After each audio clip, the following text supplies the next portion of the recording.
Na mtazamaji, hujambo si jambo, karibu kwenye taarifa zetu jioni ya leo. Jina langu ni Fiona Kenga, msaidizi wangu katika meza ya lugha ishara jina lake ni Josephine, na huko tuko na mengi tumekuandalia. Lakini kabla hatuja kutaarifu yale yote ambayo tumeweza kuyapa kipaumbele usiku wa leo, mtazamaji wetu, wacha mwanzo tuanze na vidokezo.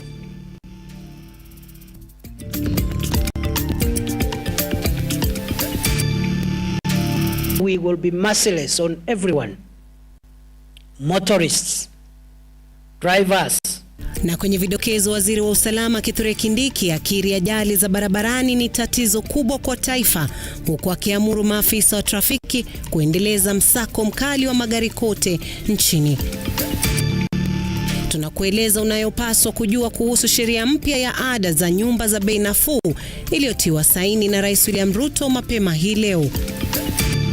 The Ministry of Education is setting up school heads and managers for ridicule, failure and blame. Muungano wa Azimio kashifu serikali kufuatia kucheleweshwa kwa mgao wa pesa kwa shule, ukionya shughuli za masomo zitatatizika.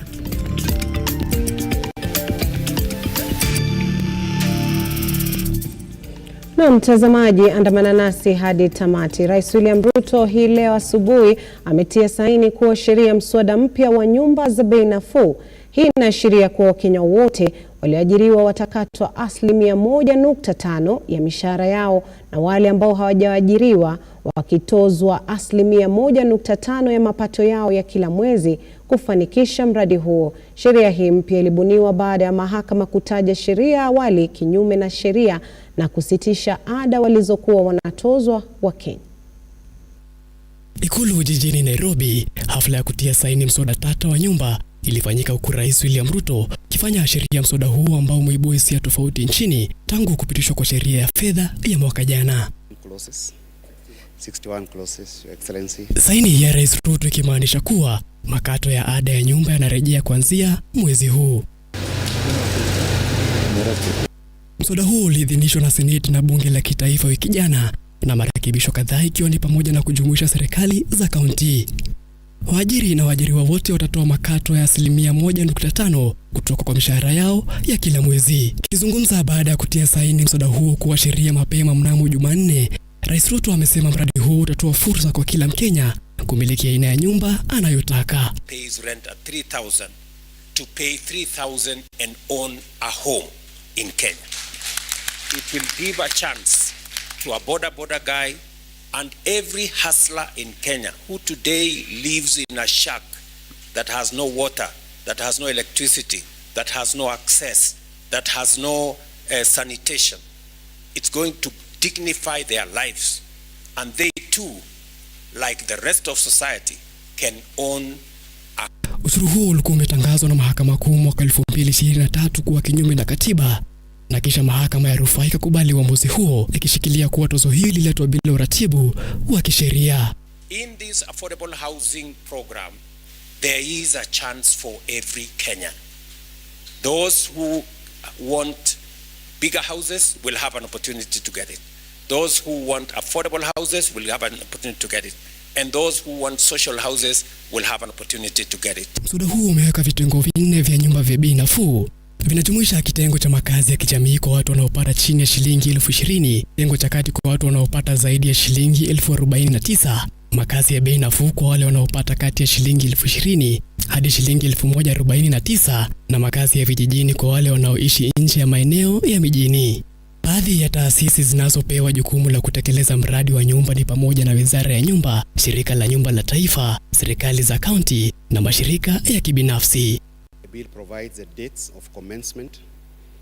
Part of the clauses will commence immediately. Hapo awali, magavana kupitia vikao vya ushirikishaji maoni ya umma waliibua maswali na wasiwasi. Kwa nini serikali ya kitaifa inatekeleza mradi wa ujenzi wa nyumba hizo licha ya kuwa ni mpango uliogatuliwa? Baada ya marekebisho na hata kutiwa saini mswada huo kuwa sheria, magavana sasa wataunda kamati ya mawasiliano za kaunti ili kusimamia utekelezaji wa mpango huo. Tozo hiyo iliibua mgogoro kati ya serikali, mahakama, mashirika ya kijamii na wananchi, na hata wengi kuhoji mfumo wake kisheria. Sasa itatekelezwa, ambapo waajiri na waajiriwa wataanza kukata ushuru huo mwishoni wa mwezi huu wa Machi baada ya kusitishwa hapo awali. Mtazamaji, ningependa kusikia maoni yako kuhusiana na taarifa hiyo ambayo tumeweza kuipa kipaumbele siku ya leo. Kumbuka unaweza kuwasiliana nasi kupitia mitandao yetu ya kijamii Facebook, X na pia vile YouTube ambapo tunapatikana @Lookuptv. Tuma jina lako, rafa yako, tako tunaisoma kadri tunavyoendelea na taarifa hizi. Kufuatia ongezeko la ajali ambazo zimegharimu maisha ya wengi nchini, serikali kupitia Wizara ya Usalama imetangaza msako mkali wa magari na abiria unaovunja sheria za trafiki. Waziri wa Usalama Kithure Kindiki ameamuru maafisa wa trafiki kuhakikisha kila anayetumia barabara humu nchini anawajibika na kufuata sheria zilizopo. Amri ya Kindiki inajiri baada ya kubainika kuwa taifa la Kenya linapoteza watu wengi sana katika ajali za barabarani. Ian Keitani ametuandalia taarifa hiyo. Masaa machache baada ya abiria 16 ikiwemo wanafunzi 11 wa chuo kikuu cha Kenyatta na watu wengine 5 kupoteza maisha yao kwenye ajali ya barabarani, Waziri wa Usalama Kithure Kindiki amedokeza kubuniwa kwa mikakati katika jitihada za kudhibiti ajali za barabarani. We are coming out with a nationwide law enforcement measures against traffic offenses, against drunk driving, against unroadworthy vehicles, and also we will be very, very firm with all road users so that we all observe traffic rules and save the number of our people that we are losing every day from road traffic accidents. Akielezea kusitikishwa kwake na idadi ya Wakenya wanaopoteza maisha yao barabarani, Kindiki amewataka maafisa wa trafiki kutolegea kazini, huku akitilia maanani umuhimu wa madereva na abiria wa miguu kuzingatia sheria za barabara. We had COVID-19 in Kenya. In those 2.5 years, the total number of people who died from that terrible pandemic were 4,000. About 5,000 people for 2.5 years, a serious pandemic. The people we are losing in road accidents in 1 year are almost 4,000 people, both pedestrians and motorists and law enforcement officers, road traffic accidents. Haya yanajiri huku waziri wa uchukuzi Kipchumba Murkomen akibatilisha agizo la Rais mstaafu Uhuru Kenyatta na kuamrisha maafisa wa mamlaka ya kudhibiti usalama barabarani NTSA kurejesha operesheni zao kwenye barabara zote nchini. Aidha, waziri huyo kupitia kwa taarifa kwa vyombo vya habari ametangaza kubuniwa kwa kitengo kitakachofanya uchunguzi wa ajali zote za barabarani, sawia na madereva kufanyiwa uchunguzi wa kiafya kabla ya kupewa leseni ya kuendesha gari. Ian Keitani, Lookuptv. Naam, shukrani NK Tani kwa taarifa hiyo. Wabunge wanaoegemea muungano wa Azimio wamekashifu vikali serikali kwa kile wanachokitaja ni kuhujumu elimu nchini kwa kucheleweshwa kwa mgao wa pesa wa kufanikisha masomo. Aidha, wanataka Wizara ya Elimu kujitokeza waziwazi na kueleza ni lini hizo zitatolewa ili shule zinazokodolea macho kusitisha masomo ziweze kuendelea na shughuli zao. Wakiongozwa na mbunge wa Ugunja aliye pia kinara wa wachache katika bunge la kitaifa Opiyo Wandayi, wabunge hao wameitaja madai ya serikali ya elimu hapo jana kuwa kuchelewa kwa mgao wa pesa za masomo kimesababishwa na ongezeko la wanafunzi kama mchezo wa paka na panya. We have lost count of the numerous times such promises have been made since the Kenya Kwanza regime took over. This is turning out to be a game of lies, managing the public on the one hand, while setting up school heads for failure, which the ministry has now perfected. This is testament enough to the lack of commitment by the government to the future of this country's school-going children.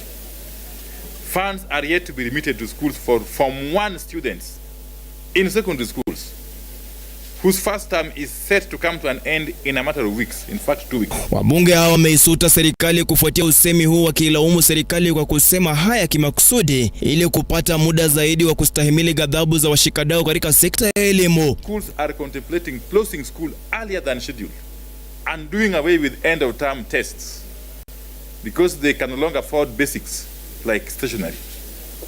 Some school administrators admit that they are forced to play hide and seek with school suppliers who are constantly and rightfully so demanding payments from these schools. In other cases, schools have resorted to slashing budget for extracurricular activities. It is as pathetic as it is chaotic.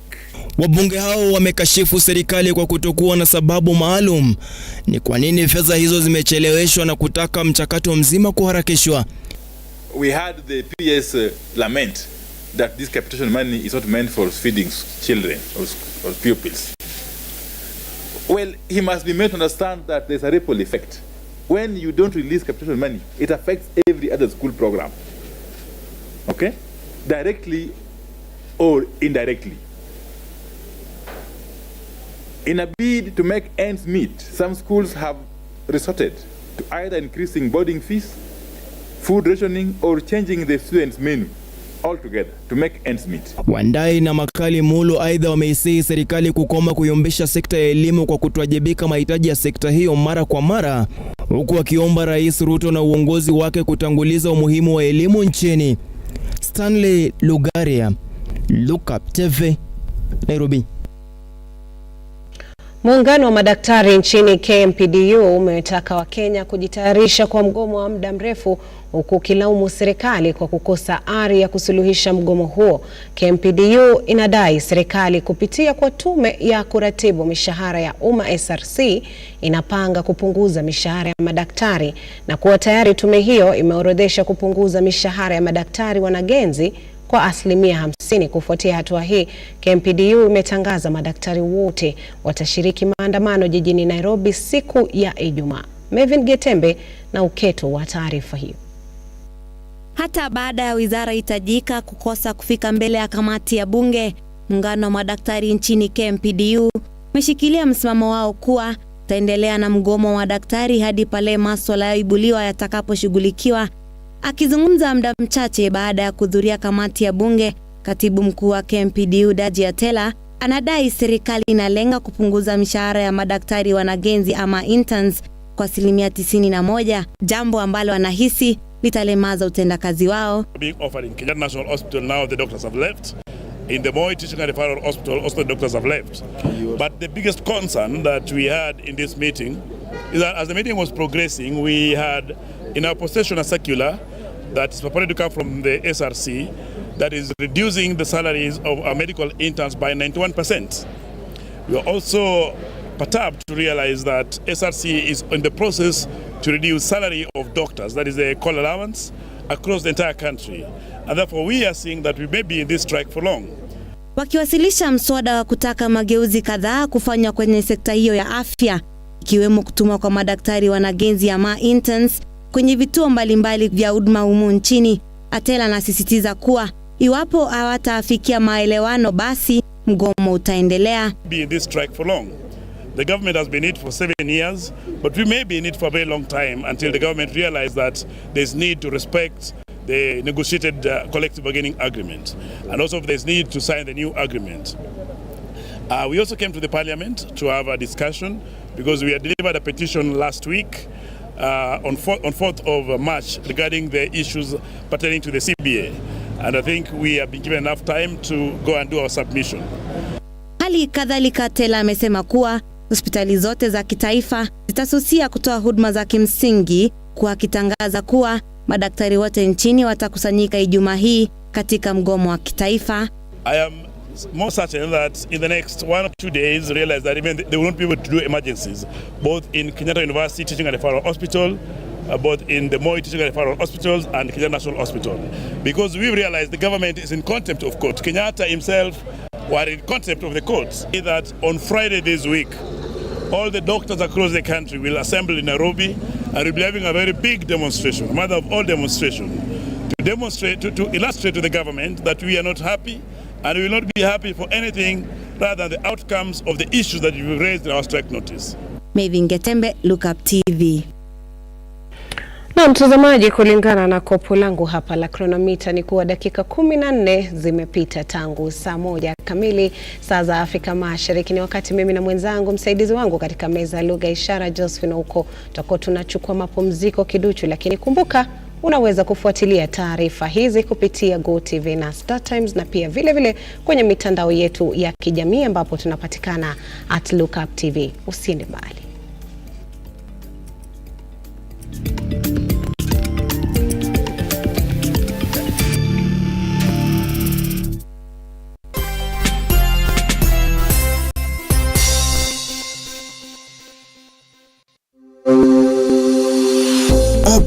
University of Kenya, which was chartered on the 3rd of August 2023, aims to revolutionize higher education by breaking down barriers such as cost, previous exam grades and geographical location through online open learning at the comfort of your home, job, etc., thus ensuring accessibility to education for all members of the society. In a nutshell, Open University of Kenya leverages technology to deliver education. Open University has brought a new dawn in the Kenya education system, where learners are able to access education in a flexible, affordable, and all-inclusive. Intakes ongoing for May and September. For more information, call us on 0202000211 or 0202000212 or email us at info@ouk.ac.ke. Open University of Kenya, an innovative university for inclusive prosperity.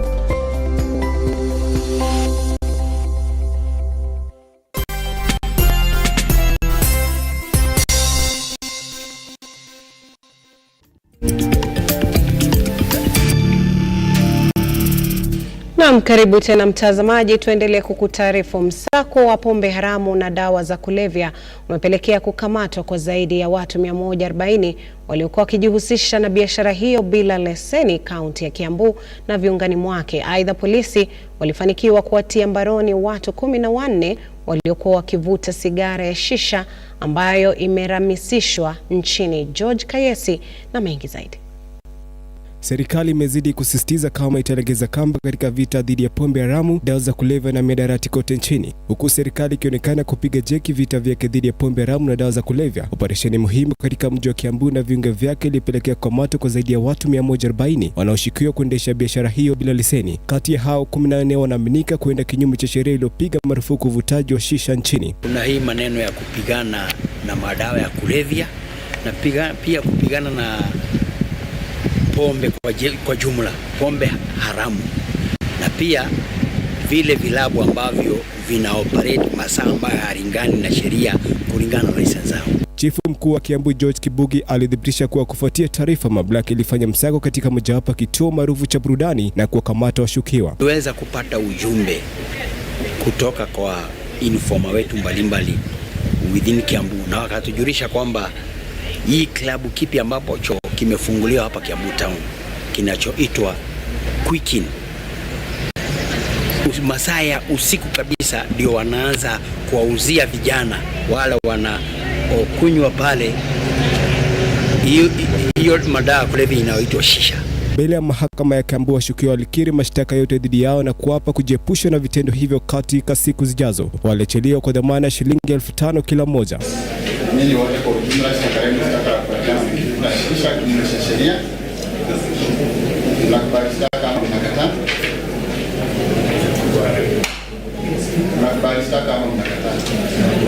Na mtu anakataa, unakataa ni wrong.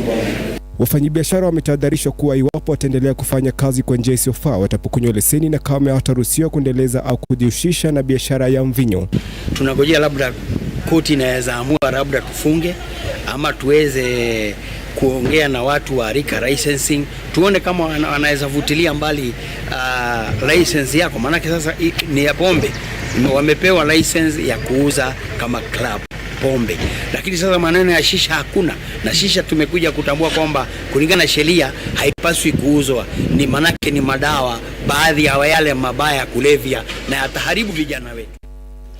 Zaidi ya familia 200 zilizohamishwa makwao na serikali na kupelekwa katika shamba la Donga County ama jimbo la Subukia County ya Nakuru miaka 14 iliyopita zimetoa mwito kwa serikali kuharakisha zoezi la kuwagawanyia ardhi hiyo ili kuwawezesha kuzalisha chakula na kujihusisha na shughuli zingine za kimaendeleo. Miaka 14 iliyopita walihamishwa kutoka mahali walipoita nyumbani na kupelekwa kwenye shamba la Donga katika jimbo la Subukia, huku serikali ikiwaahidi kuwashughulikia, na sasa familia hizo zimejitokeza kueleza hofu yao baada ya kupata habari kuwa baadhi ya wafanyabiashara wanapanga kukodisha shamba hilo. Lilian Wambui ni mmoja wa wakazi waliopata makao hapa. Amebaki mwingi wa maswali ya kwa nini serikali imefumbia macho kilio chao. Mchezo tuko naye mingi sana, na sio mimi peke yangu, hata mama hakuna mwenye hana shida, hana kilio. Hatuna makazi, hata saa hii shamba unaona imekaa tu hivi. Ukienda kuguza kidogo, ng'ombe zinakuja zinavamia. Ukienda kuguza kidogo, shamba ni ya serikali, si yenu, mtarudi mahali mlitoka. Kwake John Muthigani mwenye umri wa miaka 70 ameita hema hili nyumba tangu mwaka 2010. Anasema alikuwa na matumaini ya mwanzo mpya wa maisha wakati serikali ilipowaweka shambani humo, lakini matumaini yake yaliisha baada ya serikali kukosa kutimiza ahadi yake. Aidha, anaongezea kuwa hajawezeshwa kupata stakabadhi muhimu, hivyo hawezi kuendelea ujenzi wa shamba hilo. Na tangu tukuje hapa tuna shinda mingi juu ya shinda. Kwa vile tuliletwa hapa, tulikuwa tumeletwa hapa tugawiwe, lakini shamba haikugawa. Tukaendelea kukaa. Hata dakika hii tuko bado gawiwa. Nafikiri mazingara ile tunaye ni shinda juu ya shinda. Kwa mujibu wa msemaji wa wakimbizi hao Moses Masharia, zaidi ya wakazi 700 wanaishi kwenye shamba hilo, lakini hawaruhusiwi kujenga vituo vya afya, maeneo ya ibada au shule. Masharia aidha anasema kuwa miaka 9 iliyopita swala la haki kwa familia hizo limekumbwa na changamoto nyingi kutoka kwa serikali ya kitaifa na ya kaunti. Sasa imefika wakati tumetoka juzi, tumejua pesa imeallocatiwa na mambo yamesimama kwa minister. Tunauliza minister anakataa na kwa nini kukubali kishamba ikuje ikatwe, na serikali imeshainunua shamba na ikatununulia na ikatutoa kwa kambi ikatuleta hapa ikawa ni shamba yetu. Sasa tunasema tuko kwa shamba yetu, hata tu ile shida ni kukuja kugawiwa, tupatiwe kila mtu sehemu yake. Ebikadenyi, runinga ya Lookuptv. Shule ya upili ya Masol katika kaunti ya Pokot imekuwa ya msaada mkubwa kwa wanajamii wa kaunti hiyo, si kielimu tu bali katika usambazaji wa maji safi kwa wakazi hao. Hata hivyo, kaunti ya Pokot ikiendelea kushuhudia ukame uliokithiri kwa muda mrefu, usimamizi wa shule hiyo umeomba serikali msaada wa kuendeleza shughuli zake, ukitoa wito kwa kuongezwa kwa visima vya maji kwa manufaa ya wakazi. Faith Charles na taarifa zaidi. Karibu katika shule ya upili ya Masol, kaunti ya Pokot. Shule ambayo imewafaidi pakubwa wakazi wa kaunti hii, si kimasomo tu bali pia kwa usambazaji wa maji safi kwa wakazi hao. Chebet Mugo, mwenyekiti katika shule ya upili ya Masol, anatueleza kuwa licha ya shule hiyo kupitia changamoto mbalimbali kama vile ukosefu wa usalama, kiangazi, wanafunzi kuoza mapema na ukeketaji, shule hiyo imeweza kufanya vyema katika mtihani wa kitaifa na kuibuka shule bora eneo la Pokot, kupunguza visa vya ndoa za mapema. To say Masol is a devolution story. Without devolution, I do not think that education would have come to this ward. In fact, most of the girls who are getting married, early marriages, is prevalent in this community. And then the boys are going to cattle rustling or just being herders. So, hii shule imekuja imeleta maneno ya masomo. And without education, there cannot be an equalizer. So, I thank devolution for bringing Masol Secondary School to Masol ward. Hata hivyo, mwalimu mkuu wa shule hii Masol Benjamin Swayat ametoa wito kwa wahisani na serikali kuu kuingilia kati na kutatua donda sugu la ukosefu wa maji linaloathiri eneo hilo. Na kulingana na Swayat, shule ya upili ya Masol ndio eneo pekee linalotegemewa na kijiji chote kwa usambazaji wa maji safi. Vile tunaona hapa majirani, mashule jirani ya msingi wako na changamoto sana kwa sababu tunatumia borehole ya shule. Na hivyo basi tunaona ya kwamba tunaanza kuona changamoto ya maji kwa vile tunatumia pia na community, na ningeomba siku ya leo ya kwamba wahisani pamoja na gavana wetu aweze kutusaidia kutuchimbia borehole nyingine tupate maji ya kutosha, ili pia tuendelee tuwe na maendeleo kwa shule yetu. Hivyo tunahimiza serikali wasidi kuwa karibu na hawa, waweze kufungua ofisi za serikali iwe karibu, ili pia wananchi waweze kusikia kwamba wako na serikali. Charles, Lookuptv. Bodi ya uhasibu wa sekta ya umma imeonya kuwa hatua ya serikali kuu na ile ya kaunti kuendelea kuchelewesha malipo ya miradi ambayo imekamilika inaathiri uwezo wa taifa kukua kiuchumi, mbali na kutatiza maisha ya wanakandarasi wanaoendeleza ujenzi wa miradi ya serikali. Bodi hiyo pia inahoji serikali hizo mbili zinadaiwa takriban bilioni 146 katika madimbikizo ya malipo, hali ambayo itaathiri mazingira ya biashara nchini. Shamila Baraza na mengi zaidi. Huku serikali kuu na zile za kaunti zikidaiwa mabilioni ya pesa kufuatia bili ambazo hazijalipwa, mkurugenzi wa bodi ya viwango vya uhasibu wa sekta ya umma Georgina Mchai amebaini kuwa mamia ya wafanyikazi wameorodheshwa na benki kwa kushindwa kulipa malipo yao kufuatia kucheleweshwa kwa malipo ya wahandisi wa umma. The issue of pending bills is an issue that is known to everybody in this country. And of course, we all know the effects it has on businesses, because if these, especially small and medium-sized entities, are not paid in time, then it means that some of them are even being blacklisted by the banks to even get more loans to fund their businesses. Akizungumza na wanahabari katika jiji la Naivasha wakati wa uhamasishaji wa kifedha unaoendelea kwa maafisa wa kaunti juu ya mfumo mpya wa kifedha, Georgina amedokeza kuwa wiki iliyopita baraza la mawaziri liliidhinisha mfumo mpya wa malipo ambao unalenga taasisi zote za serikali kusaidia kuharakisha malipo kwa wanakandarasi wa serikali. But in the new accrual based system, when they have invoiced me for a tax or maybe a penalty or a levy that I'm supposed to pay, then they should record that in the books of accounts. Mary Kimanzi vilevile amedokeza kuwa taasisi zote za umma zinazoripoti chini ya msingi ya uhasibu zitapitia mabadiliko makubwa, huku akipongeza mfumo mpya akisema kuwa utatatua swala tete la malimbikizi ya malipo kwenye idara ya serikali. As we all know, counties and many other government entities have been reporting on the basis of cash, but there's accrual accounting which provides for more disclosures in financial reporting. Shamila Baraza, Lookuptv. Katika kisa cha kuvunja moyo, zaidi ya watoto 30 wameripotiwa kutoweka katika mazingira tatanishi katika mtaa wa Langas katika kaunti ya Uasin Gishu. Hadi sasa hawajulikani ni lini idadi hii kubwa ya watoto wanatoweka bila ya asasi za usalama kujua walipo, licha ya wazazi wao kuandikisha taarifa na idara ya polisi. Na kama anavyotuarifu mwanahabari wetu Onesmus Musonye, wazazi ambao wameathirika sasa wanaitaka serikali kujitokeza na kueleza waliko wana wao. Ni katika mtaa wa Langas, kaunti ya Uasin Gishu, ambapo wazazi waliojawa na machozi wanaonekana kushika tama na kujiuliza maswali yasiyokuwa na majibu. Mimi ni mgonjwa.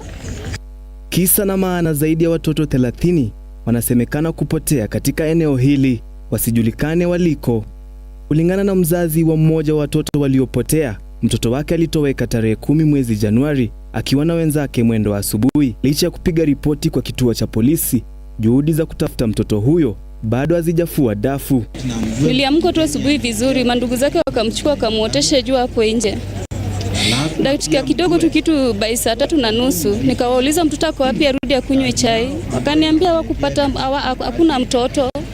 Nikasema mbona mnasema hakuna mtoto, ama ameenda kwa mama fulani hapo karibu napendanga kuenda. Akaniambia huko pia yuko.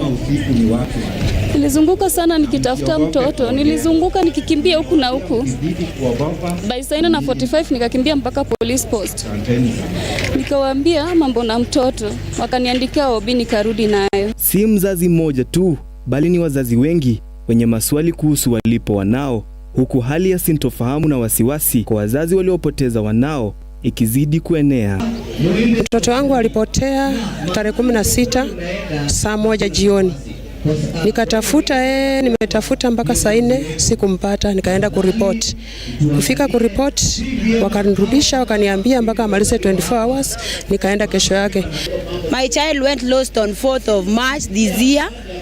I don't know where she went, but I reported to police station nearest Langas. Idara ya polisi eneo hili imekiri kupokea ripoti za kutoweka kwa watoto. Idara hiyo ikisema imeanzisha uchunguzi wa mazingira yaliyopelekea watoto hao kupotea.